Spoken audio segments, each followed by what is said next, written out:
Hello, नमस्कार दोस्तों। Success point study अब चैनल पे आपका हार्दिक स्वागत है।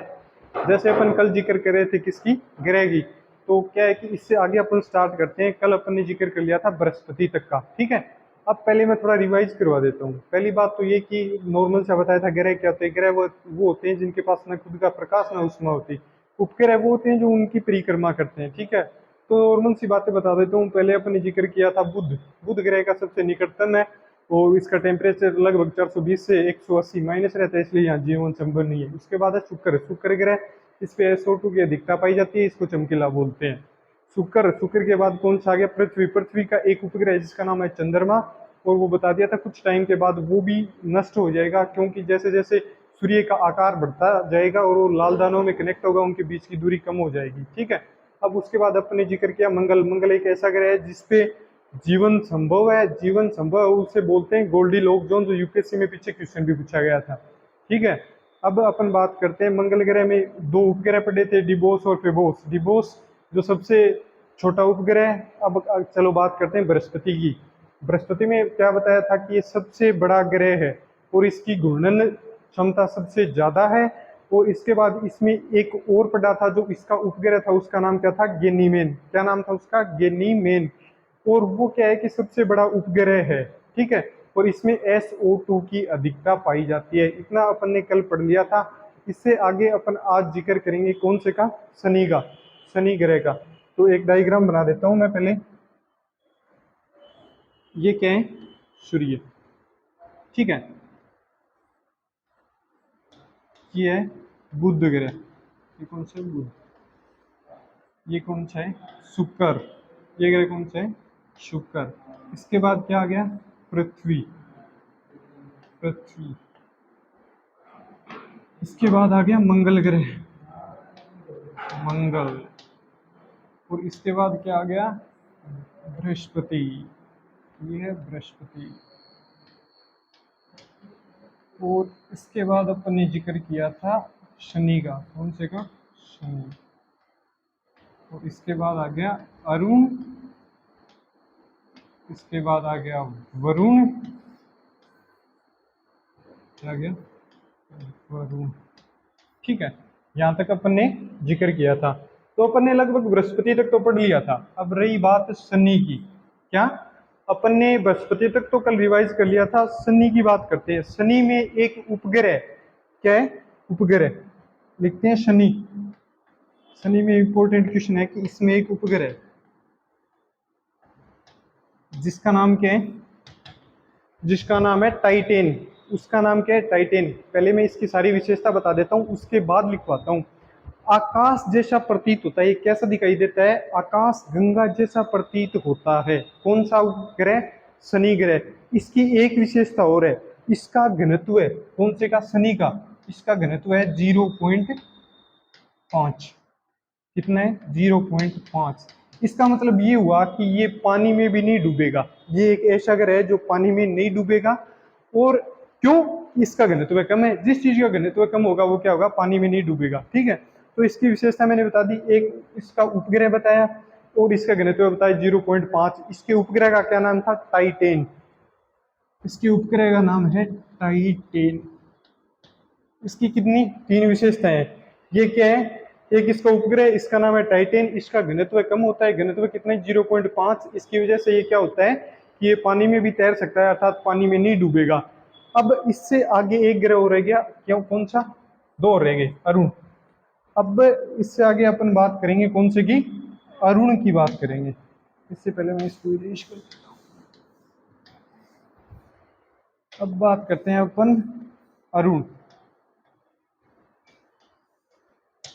अरुण की एक विशेषता तो ये है कि ये क्या है, सबसे ठंडा ग्रह है। क्या है, सबसे ठंडा ग्रह है। दूसरी इसकी विशेषता ये है कि ये, इसमें भी एक उपग्रह है, इसका नाम क्या है, ट्रोटोनिया। क्या नाम है, ट्रोटोनिया। ये तीनों के नाम है ना, कौन से के, जैसे मैंने पहले आपको बताया शनि, अब आ गया अरुण और वरुण, तीनों के नाम सेम सेम है। जो आपको शनि का बताया उसका नाम क्या था, टाइटेन। क्या था, टाइटेन। अब आपको अरुण का नाम बताया, उसका क्या नाम था, ट्रीटेनिया। क्या नाम, ट्रीटेनिया। और इससे आगे मैं वरुण का और बता देता हूँ, उसका नाम है ट्राइटन। क्या नाम है, ट्राइटन। तो तीनों का नाम याद हो गया होगा। पहले शनि, शनि का नाम टाइटेन। दूसरा था वरुण, वरुण सॉरी अरुण, अरुण का क्या नाम था? ट्रोटेनिया। क्या था? ट्रोटेनिया। इसके बाद कौन सा बचा? वरुण, वरुण का क्या नाम था? ट्राइटन। ये इंपॉर्टेंट क्वेश्चन है, इसमें कंफ्यूजन ज्यादा है, इसलिए यहां से क्वेश्चन पूछ लेता है। तीनों के नाम एक जैसे हैं, तो ये आपको याद रखना होगा। और एक इसको बोलते हैं लेटा हुआ, पहले उपग्रह का नाम बता देता हूं। उपग्रह क्या नाम है? ट्रोटेनिया, ट्रोटेनिया।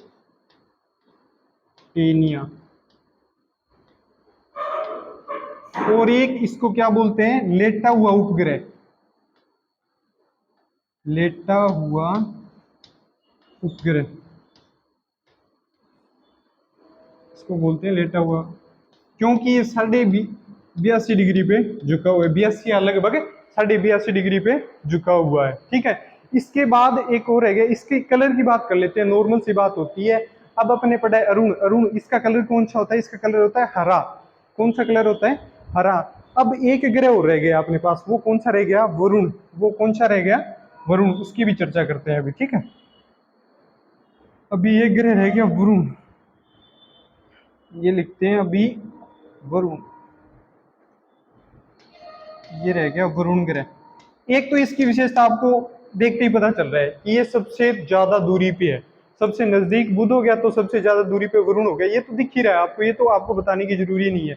इसके उपग्रह का नाम मैंने क्या बताया? टाइटन। अब ये कंफ्यूजन होगा, इसका टाइटेन था और इसका ट्राइटन।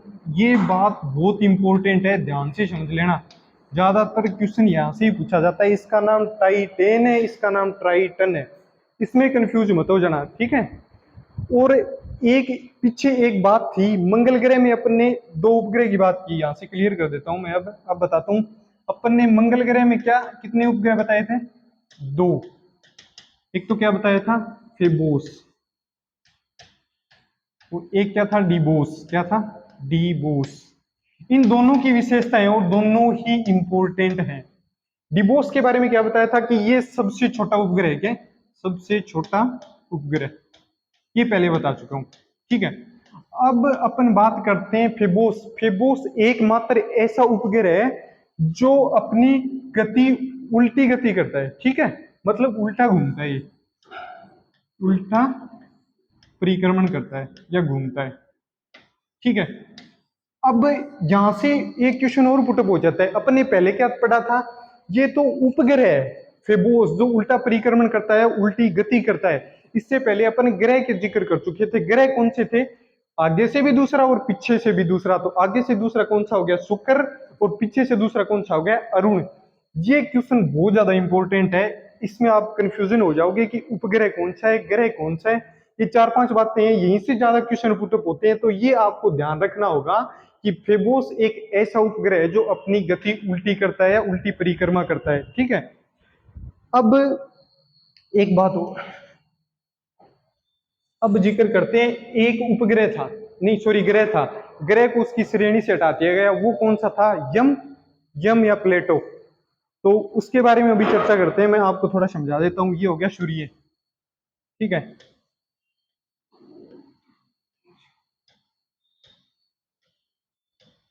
नो।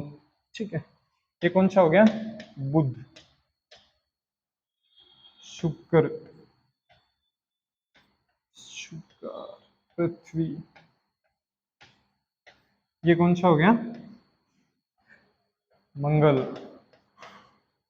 ये हो गया बृहस्पति, शनि, अरुण, और ये था वरुण। और ये क्या है? यम या प्लेटो, यम या प्लेटो, इसको प्लेटो भी बोलते हैं। ठीक है, अब इसके बारे में समझो, ये क्वेश्चन भी यहां से इंपॉर्टेंट हो जाता है।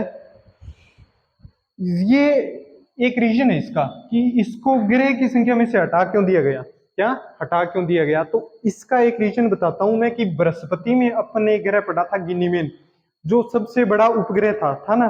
तो इसमें ये डिफरेंस है कि ये इतना छोटा है कि ये जो गिनीमेन उपग्रह है ना, उससे भी छोटा ग्रह। ठीक है, समझ गए होंगे ये बात कि इसकी एबिलिटी नहीं है, ये जो गेनीमेन उपग्रह है इससे भी छोटा है यम या प्लेटो, ठीक है। अगर इससे छोटा होगा तो इसको ग्रह की श्रेणी में कैसे शामिल कर सकते हैं? सबसे बड़ा रीजन था, इसलिए यम या प्लेटो को ग्रह की श्रेणी से क्या कर दिया गया, हटा दिया गया।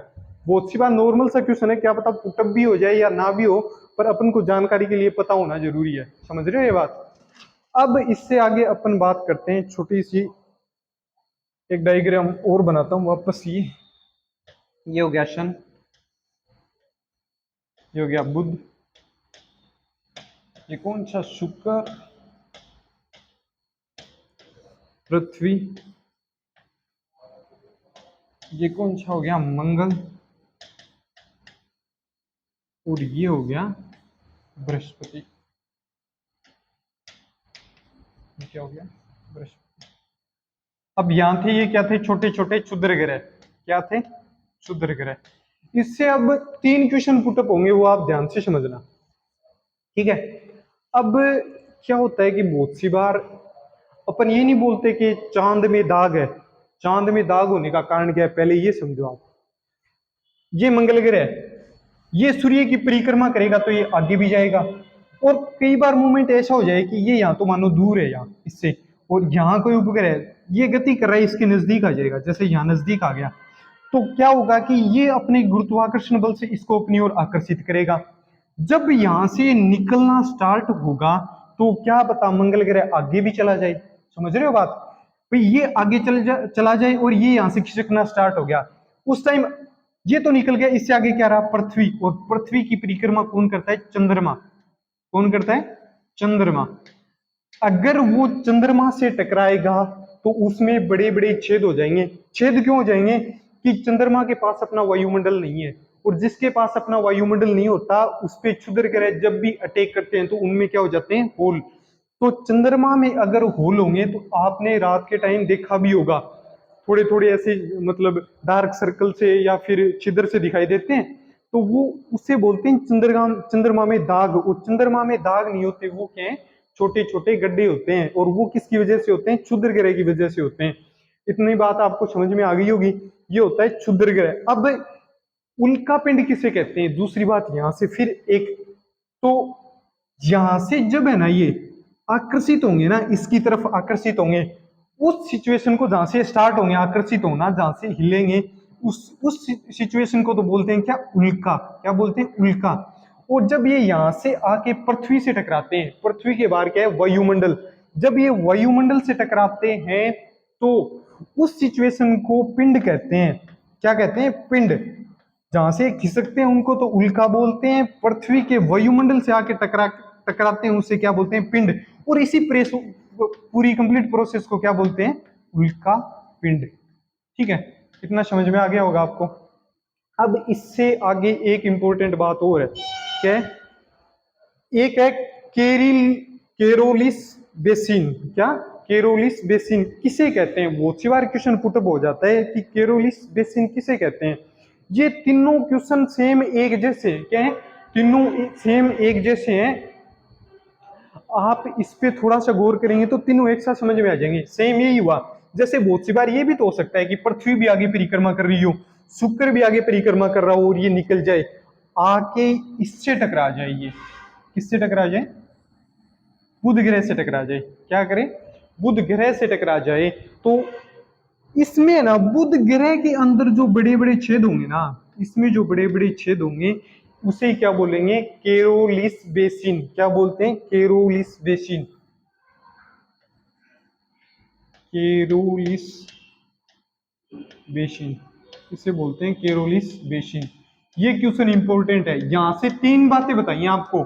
एक बार मैं फिर से रिवाइज कर देता हूं, अगर आपको समझ में नहीं आए, 3 बातें यहां से बताइए। पहला क्या होता है कि जब ये उल्का पिंड, जब जब मंगल ग्रह अपनी परिक्रमा कर रहा होता है तो क्या होता है कि जब इसके नजदीक आता है तो ये अपनी ओर आकर्षित करता है, जब इनको आकर्षित करता है तो ये गति करता हुआ आगे चला जाता है, और ये आकर्षण से अपना स्थायित्व छोड़ देते हैं। और स्थायित्व छोड़ने के बाद ये क्या करते हैं कि जब पृथ्वी के निकट आते हैं या चंद्रमा से टकराते हैं, चंद्रमा से टकराते हैं तो उसमें क्या हो जाते हैं, होल या छिद्र हो जाते हैं, जिसको अपन क्या बोलते हैं, चंद्रमा या चांद में दाग। पहली सिचुएशन ये। उसके बाद एक और बताई प्रोसेस, जहां से खिसकना है अपना स्थायित्व छोड़ दें उस पोजीशन को उल्का बोलते हैं। इससे आगे जब ये पृथ्वी के वायुमंडल से टकराते हैं उस प्रोसेस को क्या बोलते हैं, पिंड। और इन दोनों ही प्रोसेस को मिला के उल्का पिंड बोला गया है। क्या बोला गया है? उल्का पिंड बोला गया है। इससे आगे एक बात और है, ये इससे भी नहीं टकराए, शुक्र ग्रह से भी नहीं टकराए और आके सीधा बुध ग्रह से टकराए। अगर बुध ग्रह में अगर छेद हो गए तो उसका मतलब क्या होता है कि केरोलिस बेसिन कहते हैं। इस पूरी प्रोसेस को क्या बोलते हैं? केरोलिस बेसिन बोलते हैं। ये आपको आराम से समझ में आ गया होगा इतनी प्रोसेस। अगर इसमें कुछ समझ में नहीं आ रहा है तो मैं दोबारा भी रिपीट कर दूंगा, बाकी ऐसा कुछ है नहीं। एक दो बार पढ़ोगे या इसको रिवाइज करोगे तो ये मेरे को लगता है कि आसानी से आपको समझ में आ जाएगा। यही रीजन होता है कि उल्का पिंड होते हैं ना, वो उल्का पिंड ही होते हैं। छोटे छोटे क्षुद्र ग्रह अपनी प्रोसेसिंग स्टार्ट करते हैं, उन्हीं को उल्का पिंड बोलते हैं। जाके शुक्र ग्रह से टकराते हैं तो इसमें भी छेद हो जाते हैं, बुध ग्रह में भी छेद हो जाते हैं। अगर ये मानो कि ऐसी सिचुएशन भी आ जाए किसी से न टकराएं तो सीधे कहां जाएंगे? सूर्य के पास। और सूर्य के पास इतनी हीट या इतनी उष्मा है कि इसको क्या कर देगा? नष्ट कर देगा। ठीक है, इतना आपको समझ में आ गया होगा, आराम से समझ में आ गया होगा इतना तो। अब इसमें दो दो और इंपॉर्टेंट बातें रह गई कि जैसे स्टार्टिंग की चार ग्रह, ये चार, 1 2 3, ये चार, ठीक है, ये चार हो गए। तो पहले प्रथम चार है ना, इसमें क्या है कि पृथ्वी सबसे ज्यादा इंपॉर्टेंट है या इसका स्थायित्व है। क्या है? इसका स्थायित्व है। उसको पृथ्वी से इसका नाम पड़ा पार्थिव। क्या पड़ा? पार्थिव। तो आंतरिक ग्रहों को क्या? आंतरिक ग्रहों को, आंतरिक ग्रहों को क्या बोला जाता है? पार्थिव। क्या बोला जाएगा? पार्थिव। ठीक है, क्यों? कि इसमें मुख्य ग्रह है पृथ्वी, इसलिए इसको पार्थिव बोला गया। आगे वाले चार ग्रह हैं उसमें से सबसे इंपॉर्टेंट कौन सा है? बृहस्पति। कौन सा है? बृहस्पति। और बृहस्पति को जोबिये बोलते हैं। क्या बोलते हैं? जोबिये। इसीलिए बाह्य जो चार ग्रह है ना, बाह्य चार ग्रह, चार ग्रह, उनको क्या बोला गया? जोबियन। जोबियन।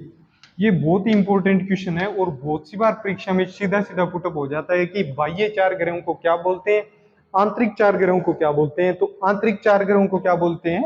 पार्थिव। और बाह्य चार ग्रहों को क्या बोलते हैं? जोबियन। क्या बोलते हैं? जोबियन। इतना शायद आपको समझ में आ गया होगा। और बाकी के कल के क्लास में आपको मैं रिवाइज भी करा दूंगा क्योंकि थोड़ा टॉपिक है वो थोड़ा डिफिकल्ट है। तो आज की क्लास में सिर्फ इतना ही। धन्यवाद।